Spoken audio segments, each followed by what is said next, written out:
You have said a lot of shocking things on the road here, and I'm not going to go through them all.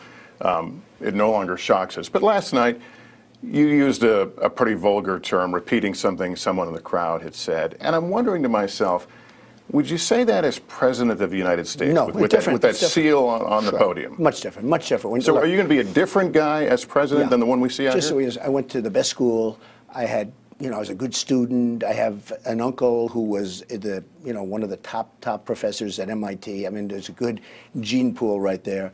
I have to do what I have to do, right? So Last night I had thousands of people. No, it's not an act. Last night I had thousands of people. We had a great time, and it wasn't my word. It was a word that a woman kept shouting, and she was shouting it and I only repeated the word, and the place was wild. Standing ovation, everybody loved it. But that doesn't mean it was in good taste. No, but I'll tell you what, when you're president, or if you're about to be president, you would act differently. But right now I'm running against, I started off with 17 people. Now we're down to a smaller number. It's soon going to be down to 5, probably.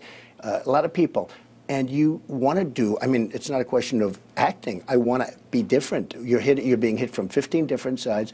I want to be different. When you're president, you act in a different way. There's no question about that. And I would do that. So the man we see behind the podium right now in the campaign, who pretty much says whatever comes to mind. No, I don't say whatever comes to mind. In this case, it was almost like a retweet. It wasn't my word. Right, but along the way, you've said a lot of things that have shocked. Okay, sure. Along the way. And sometimes I do that for effect, to be honest with you, and I think that's fine. That's part of the. But any undecided voter in New Hampshire right now is thinking, I like him, but boy, he's some are saying, I love him because he's not politically correct. It wasn't a particularly bad word, by the way, but some are saying, I love him because he's not politically correct. Lester, people are so tired of people that are politically correct. Right, there's political correctness, but there's also just plain old rude. Oh, I don't think so. Well, I don't think it was rude. Look, I got a standing ovation. It wasn't my word. It was the woman. I said, the standing ovation is for you.